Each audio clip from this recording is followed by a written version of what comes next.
Hey everyone, welcome back to Corporate Decoder, the place where we unpack the dense documents of the business world to find the juicy details. And today we are diving deep into Lesaka Technologies Inc. Latest filing a report that reveals a company grappling with growth and trying to clean up its financial house. Let's just say there is a lot to unpack here. So what is the big news? Lesaka Technologies has filed an amended quarterly report for the period ending the 31st of March 2025.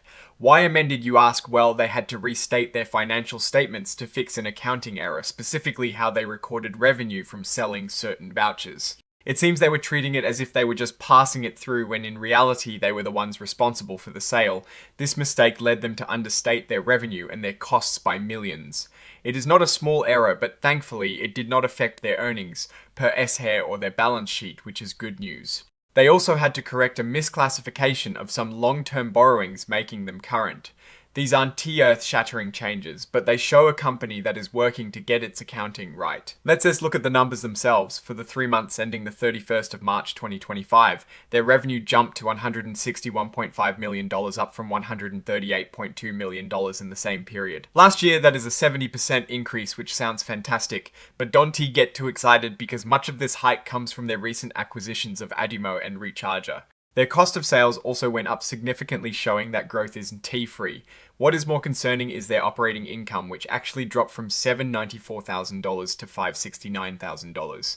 So while they are bringing in more money, they are not making more profit from their core operations before accounting for other stuff. And then there is this massive $20.4 million loss in the quarter due to changes in the value of their equity investments.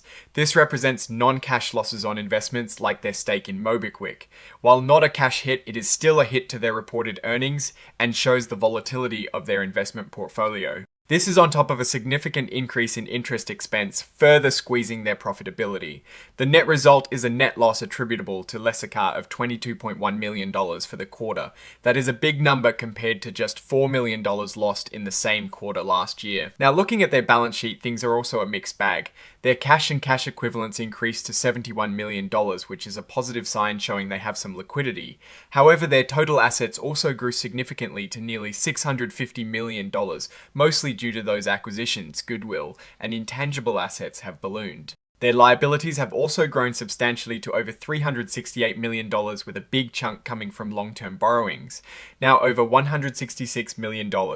This increased debt load, along with the company's current losses, means their debt-to-equity ratio is something investors will be watching closely. A huge portion of their asset growth is in goodwill, which has almost doubled from $138.6 million to $209.8 million.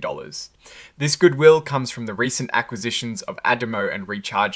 While it shows they are aggressively expanding, it also means they are betting big on these businesses to perform well. If they don't, the company could face significant impairment charges down the line. And what about their leadership? Well, they issued quite a bit of stock options and restricted stock to their executives and employees. For the 9 months ending the 31st of March 2025, they granted over 1.4 million shares of restricted stock and exercised over 36,000 stock options. This can be a good way to align employee interests with the company's success, but it also means more potential dilution for existing shareholders. The fair value of these awards are quite substantial, running into the millions. Now let's talk about the risks. Lesaka is facing a number of significant challenges.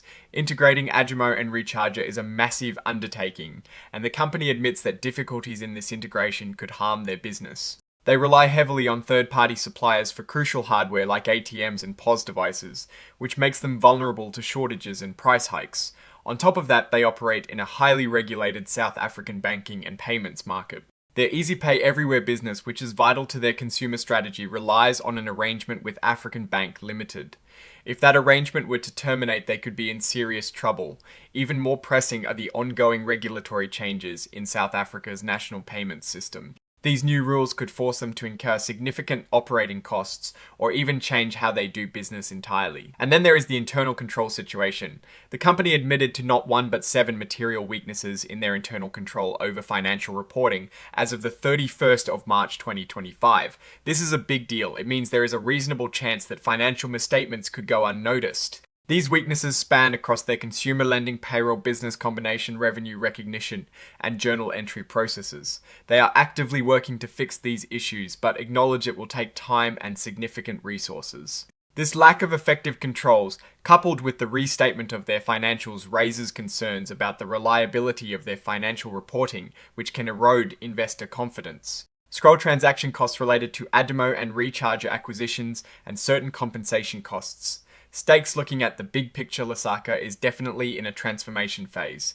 They made bold acquisitions like Adamo and Recharger, aiming to strengthen their position in the Southern African fintech market. Consumer revenue grew strongly and their lending business is expanding, but this growth comes at a cost. Their interest expenses are up, their operating income is down, and they'd be taking a huge hit from valuing their equity investments.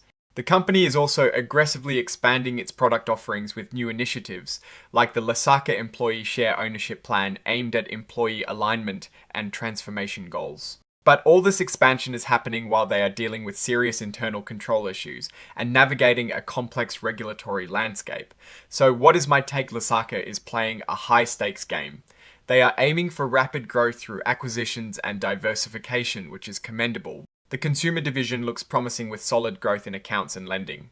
However, the company is bleeding money with significant net losses quarter after quarter. The increased debt levels and the sheer number of material weaknesses in their internal controls are red flags. Investors need to be very cautious and closely watch how well Lesaka executes its remediation plan and integrates its new businesses. Until they can demonstrate consistent profitability and strengthen their internal controls, the path ahead looks challenging. What is your opinion on Lesaka, its strategy and these recent financial results? Let me know your thoughts in the comments below. If you found this analysis helpful, please give this video a thumbs up and subscribe to Corporate Decoder for more breakdowns of big business filings.